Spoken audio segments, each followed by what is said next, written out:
这就是校草登场的方式，所有女生都热情地上前鞠躬打招呼，她却显得漠不关心。她的名字叫善友，没有哪个女生是她征服不了的。突然，一个短发女生吸引了她的注意，因为她白天捡到了这个短发女生的衣服，没想到她竟然让她把衣服扔到地上，这激起了她的好奇心。她直接走过去，坐到了女生旁边。听到女生提到自己的名字，她自信地笑了笑。这无处安放的颜值，没想到她的撩妹3连击全被这个女生躲开了，只能接个电话出门，尴尬地化解局面。她离开后，女生也趁机溜了，两人在门口不期而遇。这时，一辆自行车疾驰而来，他伸手想要拉住女生，没想到她为了避开他，竟在空中做了一个360度的自由转体，还在地上转了3600度，然后逃跑了。看着他的背影，校草第一次对自己的颜值感到怀疑。那个女生叫李丹，回到家有个更帅的帅哥在等她，她向帅哥抱怨为了躲避属虎的男生而摔倒，为了不吃炸鸡而挨饿。这一切都是眼前帅哥的主意，因为他是修炼了1000年的九尾狐，他曾希望变成人类。山神告诉他，做善事100年就能长出1条尾巴，等到长出9条尾巴，并且内丹变成蓝色就能变成人。他现在只差一个内丹变色就能进化了。这天他偶然遇到了李丹，看到对方要摔倒，他伸手帮忙，没想到李丹一慌张就打到了他的胸口，竟然把他的内丹打了出来。内丹直接进入了李丹的体内。带着灯光和背景音乐的九尾狐看着李丹醒来，他把事情的经过告诉了李丹，但李丹不信，还以为他疯了。看着李丹想逃跑，他只是笑了笑，没办法，只好现出九尾狐的真身。李丹从晕倒中醒来，趁九尾狐不注意，李丹逃回了家。回家后跟弟弟说自己遇到了九尾狐，弟弟像看傻子一样看着他，还用玩具弓箭威胁他，让他快点离开自己的房间。李丹觉得自己没事。第二天坐公交车时不小心和一个男人接触，突然感到肚子疼，在学校和男人接触后更是昏迷了。他知道这一切都和九尾狐有关，于是找到了九尾狐，想要弄清楚事情的真相。九尾狐告诉他，不能和属虎的人接触，因为老虎是狐狸的天敌。你因为怀疑我的内丹，所以才会感到肚子疼。九尾狐伸手帮李丹缓解了疼痛，他一瞬间看到内丹变色了，知道这是自己人形化的关键，提议两人一起居住。李丹为了减轻疼痛也同意了，他们开始了同居的生活。那个长着猥琐胡子的男人扶着女人，女人看上去痛苦无力，而那男人的咸猪手已经搂到了女人的肩膀上。他早就察觉到情况不妙，心里默默祈祷有人来救救他。这时一个男人向他走来，但那胡子男怎会轻易放弃这块肥肉，还想继续纠缠不休。男人随手一挥，胡子男就被甩飞20米远，重重落在垃圾桶上。他竟敢惹九尾妖狐，小编只能为你默哀1秒。那个渣男的女人是李丹，救他的正是九尾妖狐。自从决定同居后，心里有点害怕的李丹买了电棍和防狼喷雾，结果一回家就全掉了。尴尬中，他把这些当做礼物送给了幼如。晚上害怕的睡不着觉，没想到第二天还是这么睡。担心的他开门一看，只见幼如带着光环和背景音乐登场，他瞬间花痴。幼如为他准备了满满的冰箱食物，还给他发了一个200元的红包，然后告诉他要出差几天。李丹虽然高兴，却说自己一点也不开心，连九尾狐都觉得尴尬。接着幼如变身成了一个大叔，差点把李丹吓晕。幼如解释说这是变身术，是行走江湖的绝招。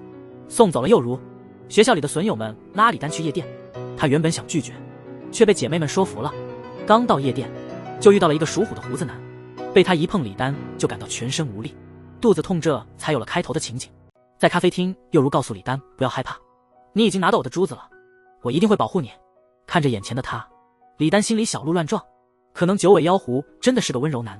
下一秒就牵起了他的手，一转眼就到家了。有了这个技能，以后再也不会上班迟到了。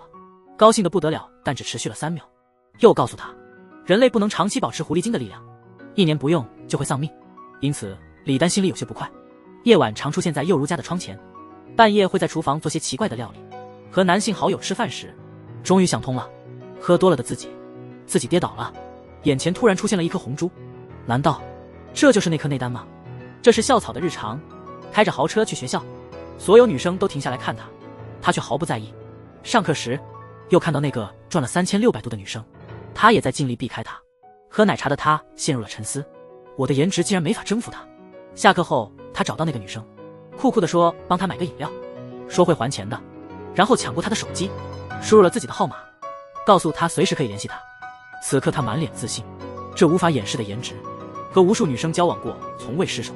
目送着女生离开的背影，校草再次怀疑自己的颜值，那女生是李丹。自从那个九尾妖狐告诉她，如果不取出内丹，她可能只能活1年。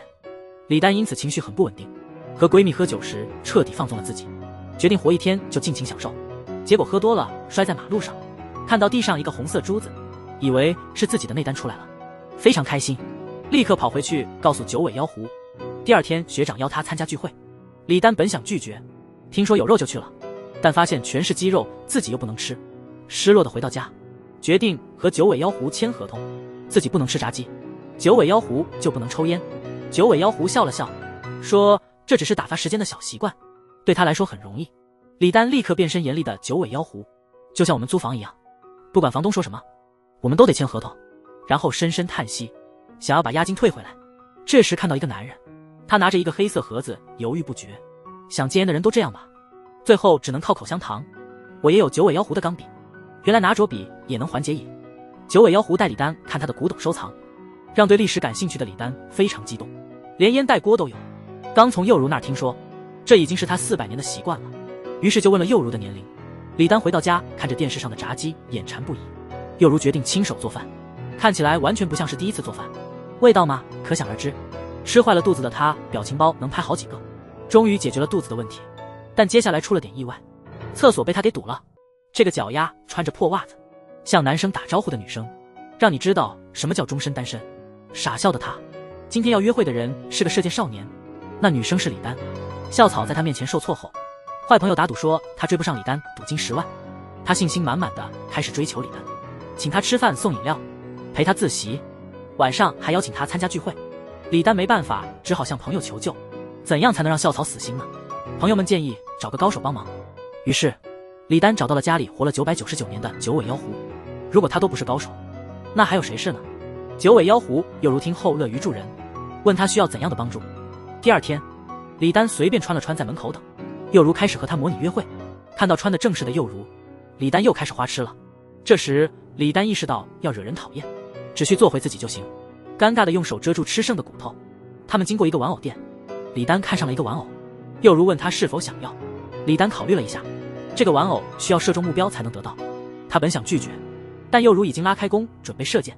他告诉他，几百年前他曾是武将。李丹开心地接过又如送的玩偶，还傻笑着模仿玩偶，想着自己这样做是不是很讨厌。只是他的笑容立刻融化了九尾狐又如的心。当李丹问傻笑会不会让人讨厌时，两人之间的情愫悄然生长。正当他们路过，被校草看到李丹和一个男人走进咖啡厅，校草急忙跟了进去。又如看到校草，立刻把李丹搂进怀里。校草觉得又如长得还不错，自认为自己也不差。2个男人的较量开始了。又如阻止校草带李丹去看电影，校草在离开时像是宣誓主权似的，轻抚了李丹的头发。2人目光如电，空中交锋。他们俩没事，但我们的主角因为被属虎的人摸了一下，突然感到肚子疼，幸好又如在旁边帮他治疗。李丹有点不好意思，假装要睡觉，掩饰着自己的尴尬。九尾狐走出房门，想到校草抚摸李丹的头发，心里不知为何涌起了醋意，这是他近1000年未曾有过的感觉。第2天，他的弟弟来看他，李丹遇到了姐姐的好友，2人都觉得李丹最近很奇怪，他突然搬出了家，还借了喜欢的啤酒和炸鸡。于是他们决定跟踪他，发现他和一个陌生男人很亲密。姐姐还摸着肚子说，他们确信李丹怀孕了。2人质问九尾狐，结果被定在空中，接着就消失了。那个射箭的帅哥原来是千年九尾狐，他今天要和单身的李丹约会，但在回家的路上被李丹的弟弟和朋友发现，他们本来要打起来，九尾狐使用了时间停止，一挥手他们就消失了。这把李丹吓坏了，担心弟弟会有事。九尾狐解释说，他只是删除了他们当天的记忆。李丹感到很自责，因为他和另一个人的记忆被抹去了。他去找九尾狐理论，九尾狐说不能用人类的思维方式。李丹急忙回家看弟弟，但可惜弟弟带了一帮朋友在家过夜，让他快点收东西走人。李丹出门时感到后悔，对九尾狐发了脾气。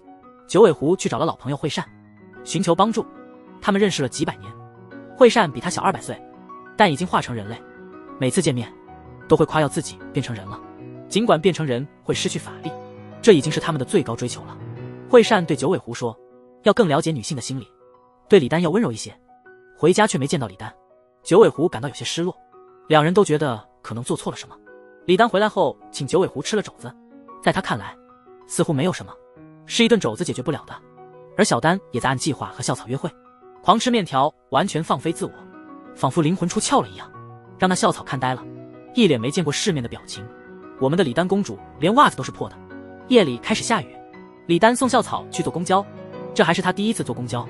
虽然李丹表现得很夸张，但这让她体验到了不一样的生活，尤其是那个雨中的回眸一笑，深深迷住了她。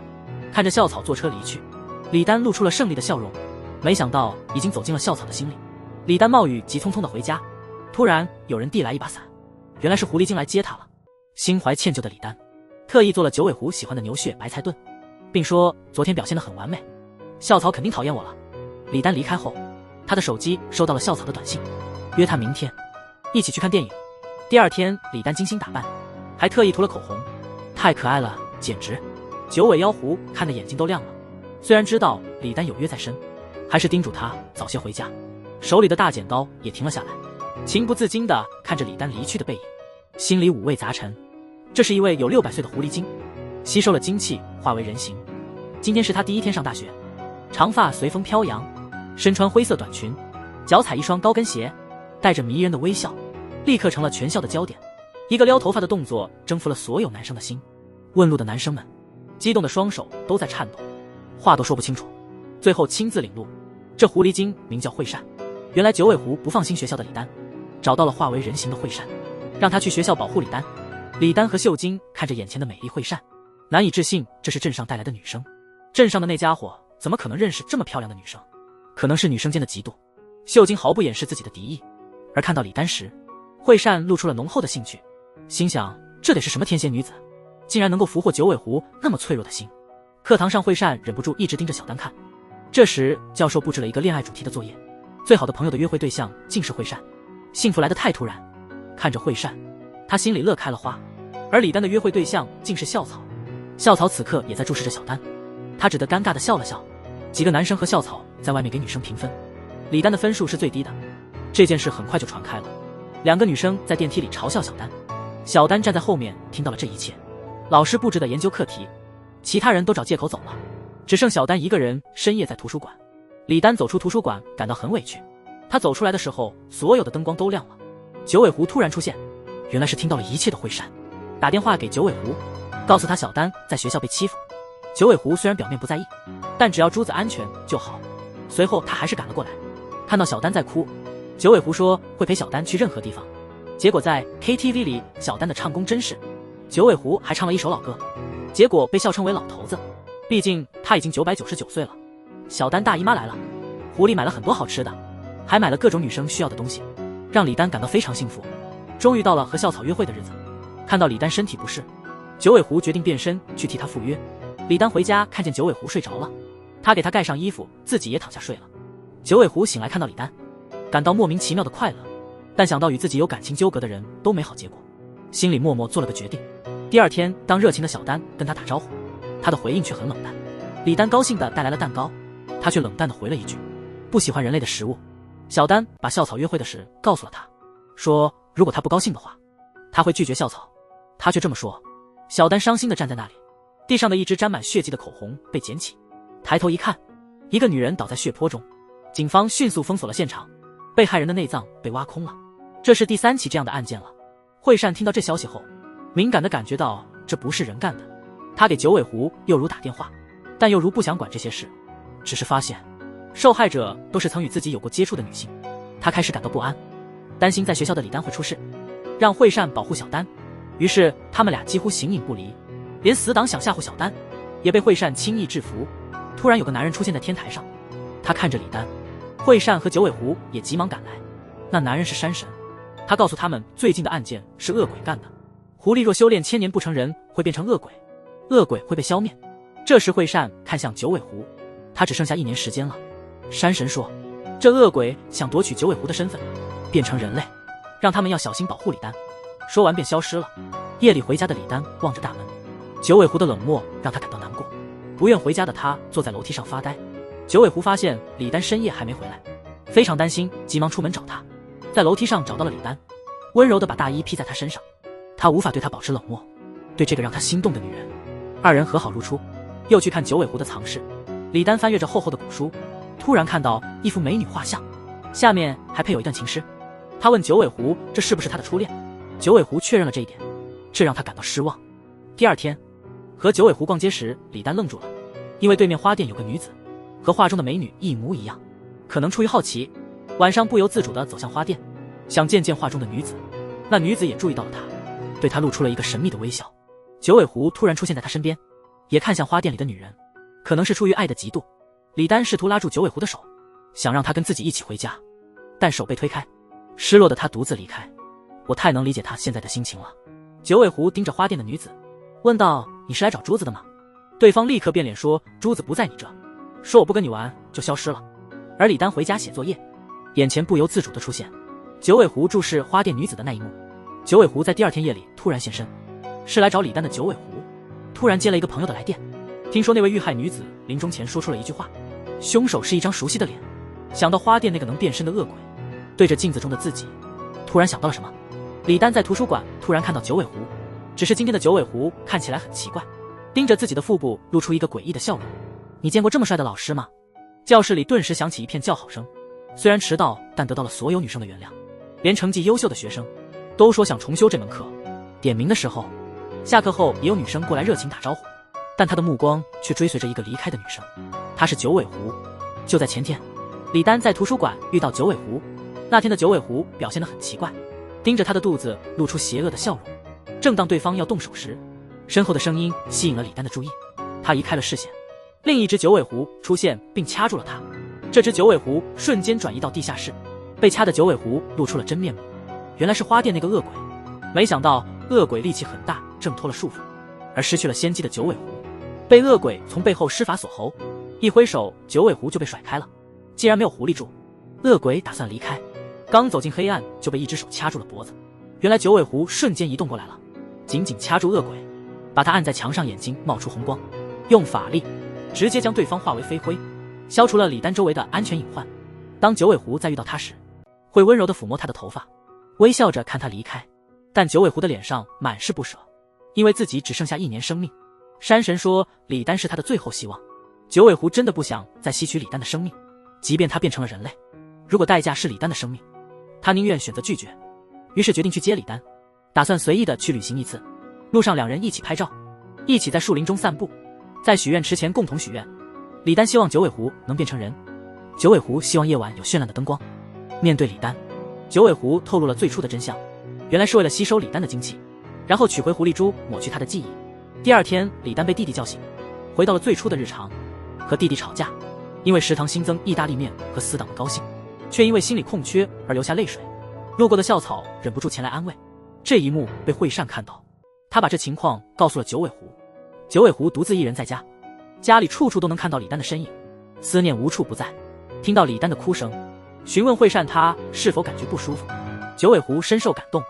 李丹在另一边看到一个背影，让他想起了九尾狐，忍不住开始想念起来。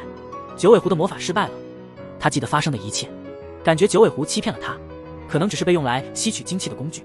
他找到了自己的好朋友们，开始疯狂购物来发泄，吃着炸鸡，喝着啤酒，在 KTV 尽情的大喊。尽管痛快，但仍有遗憾，不经意唱起了九尾狐曾唱给他的老歌，满心都是思念，不由自主地走到了那扇熟悉的门前。此时九尾狐也在窗前凝视，心里念着那个让他牵挂的人，默默地下了一个决定。第二天上课的时间到了，所有女生都兴奋地坐在前排，因为有传言说有个帅气的新老师。正当新老师步入教室的那一刻，李丹愣住了。九尾狐他来这里干嘛？是来看自己的吗？一个男人正等着他的女朋友。这时一个美女主动提出送他，表示要亲自送他回家。透过车窗看到女朋友快来了，美女还在化妆，没办法，只好用法术将美女转移到另一边的车上。原来那个男人是九尾狐。自从上次试图抹去李丹的记忆后，他不放心，跑来大学当老师，偶尔翻看他们的合照，脑海中不断回放着他们一起的画面。此时李丹在电梯里遇见了他和校草，他们彼此表现得像完全不认识一样，可能是想刺激一下九尾狐。李丹拉着校草一起去吃饭，没想到校草竟在众人面前表白。李丹脑子里全是九尾狐的影子，他怎么可能答应呢？校草无奈地笑了笑，转身离开。李丹望向远处正和人说笑的九尾狐，心里满是忧伤。他没注意到自己离开后，九尾狐一直凝视着他的背影。晚上李丹和载振大喝特喝，载振喝多了，不小心砸坏了路边的汽车后视镜，没想到车里下来的是惠善。李丹正想解释几句，却看到九尾狐也从车里走了下来，看着他们不知为何生起气来，一个人开车离开了。九尾狐担心会出事，默默地跟在后面，直到到达学校组织的课外作业地点，那里正是李丹和九尾狐许愿的地方。其他人在嬉戏玩耍，李丹却在许愿池边发呆。远处的九尾狐正注视着他。九尾狐意识到了自己的法术没有成功，对方的记忆并未消失。晚饭后，李丹不自觉地走到记忆中的那个地方。当他理解到九尾狐的苦心，九尾狐也出现在他对面。两人一人站在桥的这边，另一个站在那边，心情从未如此紧张过。经过这次事件，两人的关系更加进一步，变得更亲密。李丹开始询问关于惠善的事情，听说李丹吃醋了。九尾狐轻轻一笑，两人准备开始他们的第一次约会。和狐狸精当男朋友是种什么感觉呢？回到家后，即使家里的空调坏了，也可以召唤冰雪，冻得女朋友瑟瑟发抖。今天是九尾狐1000年来的首次约会，紧张的在自己900年的衣柜里挑衣服，试了又是不知道选哪件好。李丹担心他不知道约会该做些什么，没想到九尾狐说，然后第一次约会的两人在汗蒸房里吃着鸡蛋，还吃了炸鸡，只是看着对方感到一种饥饿感。一直以来都告诉自己人妖不同，如果两个人在一起，本能的就想吸取对方的精华，爱得越深越失控。就在家里，两人忍不住开始接触，但九尾狐控制不住自己，吸取了小丹的精华。想起惠善的话感到害怕，惠善说的对策是精神上的恋爱，而小丹还沉浸在第一次约会的快乐中，让弟弟摇头叹气。但为了不伤害小丹，端着咖啡走过来的九尾狐立刻成为全场的焦点，有男士甚至用手遮住女伴的眼睛，这让小丹感到非常得意。咖啡沫沾到了嘴上，九尾狐想伸手帮他擦掉。年轻人约会时打游戏是必不可少的。小丹看着旁边甜蜜的情侣，九尾狐玩得很起劲，看得出来他突然觉得没意思了，正要转身离开。回家后弟弟觉得奇怪，明明昨天还乐得不行，今天却像是失恋了一样。九尾狐去向善请教，了解到多吃点能减少饥饿感，结果让小丹莫名其妙的受害。小丹满腹心事，男人醒来却发现不在自己家，转头就看到校花在吹头发，似乎意识到了什么，赶紧用被子遮住上半身，满脸无辜和委屈。男人自称在镇，原来前天校花被2个流氓骚扰，在镇及时出手相救，一个侧踢加一个过肩摔解决了问题。校花目瞪口呆地看着战斗结束，此时校花看着在镇的眼神中满是光芒。那晚他们3个一起喝酒，校花主动留下来照顾在镇，最后发生了不该发生的事。校花原来是600岁的狐狸精，昔日的精气化作人形，而他的好友九尾狐已经999岁，只剩下1年时间，如果变不成人就会被山神消灭。但他不忍心对爱人李丹出手，即使约会也避免身体接触，他们的一举一动都在山神的监视之下。山神认为人只应与人相伴，而九尾狐只不过是个可怜的妖。山神施展法术，在李丹和校草的手上出现了一条红线。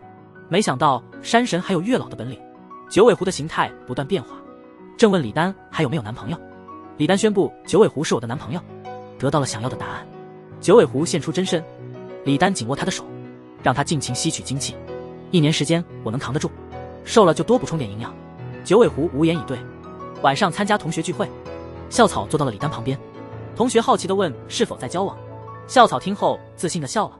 李丹宣布自己已有男朋友，校草心里满是失落。李丹一杯接一杯的喝酒，独自到院子里抽支孤独的烟。命运之线让他们总能相遇，对李丹产生了不小的影响。李丹正要离开，却回头劝校草不要喝太多。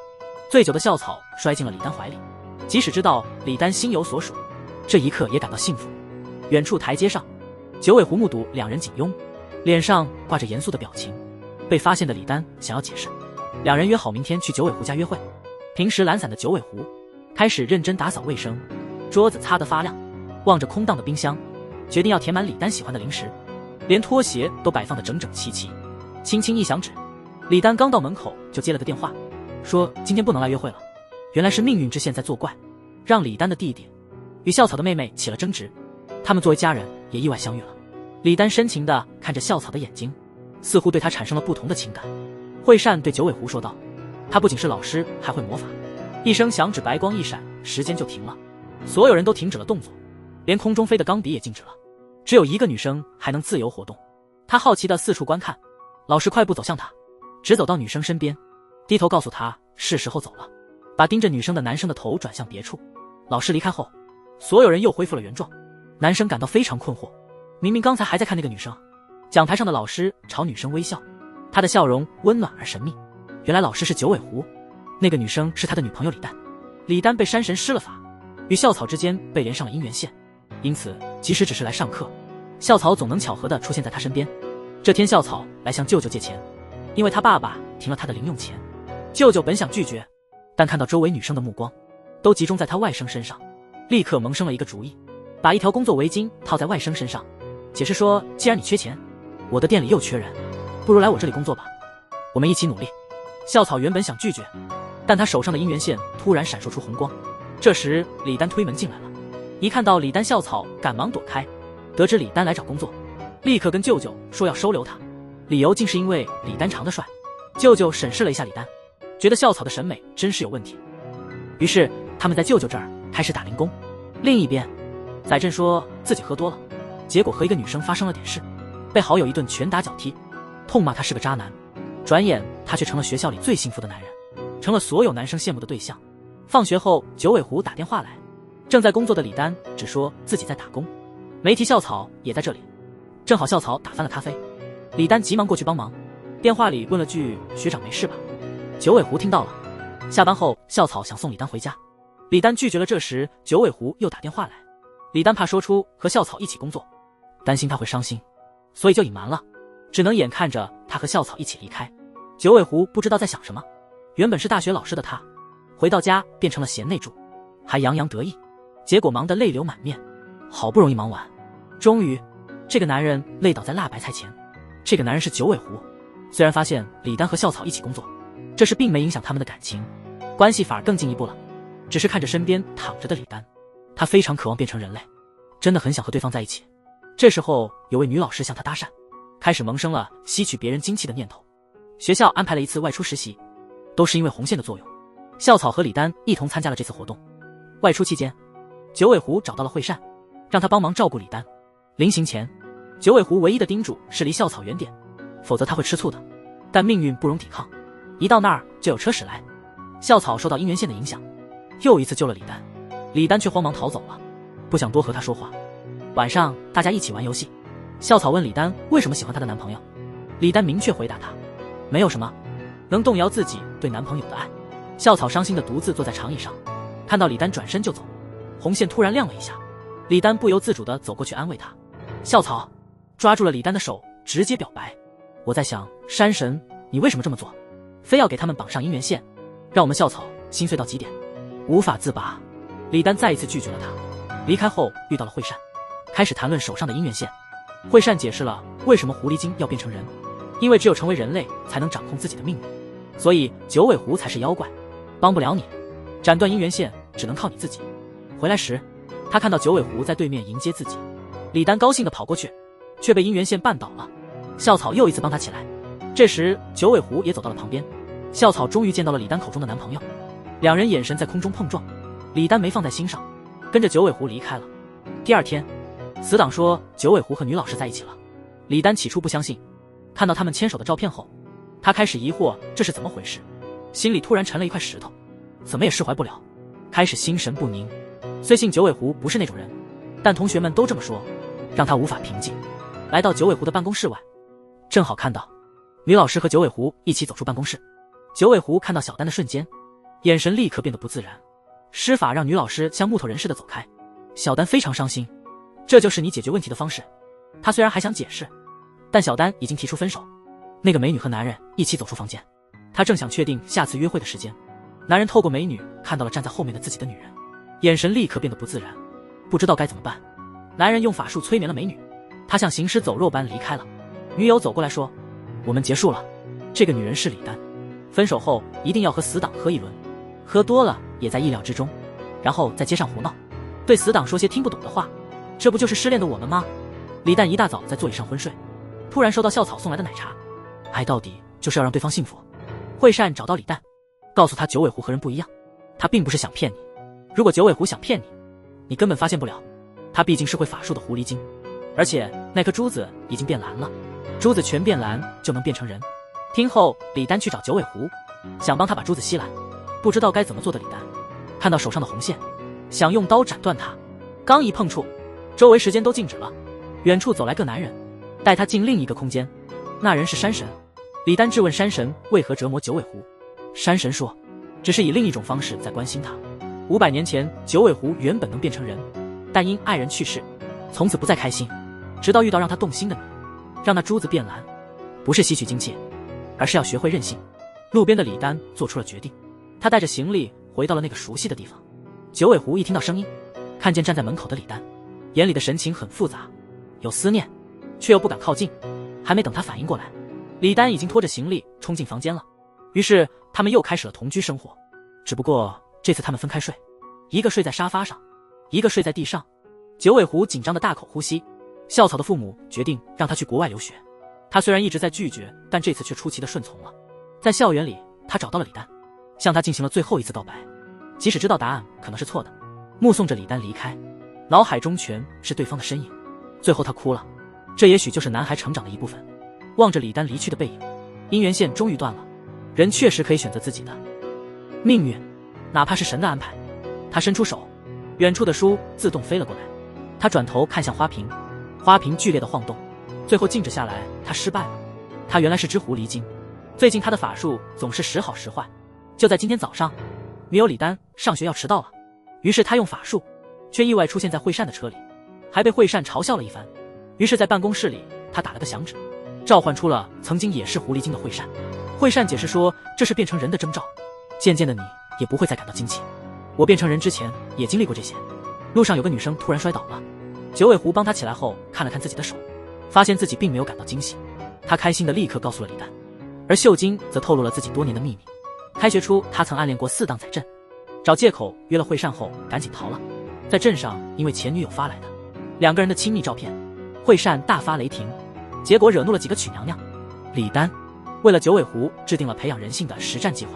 看着他那可爱的模样，九尾狐笑了。李丹说，只要不说坏话，不做坏事，每天做一件好事，那么九尾狐一定能功成圆满。但是2人开车的时候，因为超车，九尾狐骂了脏话。学校里正好有一对情侣在议论他和李丹，九尾狐用邪恶的眼神看着他们，这一幕全被李丹看到了。路上，九尾狐再次向李丹表白，还亲手给他戴上了准备的项链。就在2人沉浸在幸福中的时候，九尾狐看着镜子中的双手，发现手已经开始消失了，世界上关于他的名字也在慢慢消失。他似乎明白自己可能不会变成人，可能会从这个世界消失。女孩正在看平板电脑，而后面2个流氓已经盯上了她。女孩浑然不知，还对路过的男孩恶言相向。这时有2个男人从后面走过来，一个男人从她旁边走过去的时候，女孩一把抓起包就跑，结果摔倒了。那2个流氓还回头嘲笑她。正当一个流氓把包扔给另一个时，一把飞剑将包钉在了树上。原来是刚才经过的那个男孩。他慢慢的又拿出了一支剑，流氓们被吓得赶快逃跑了。此刻女孩的眼里只有那位少年，少年其实是李丹的弟弟。九尾狐发现自己偶尔会消失，觉得自己变成人可能失败了。在生命的最后阶段，他想尽可能帮助李丹和他的家人。得知李丹的弟弟擅长射箭，决定把自己几百年的剑术传给他。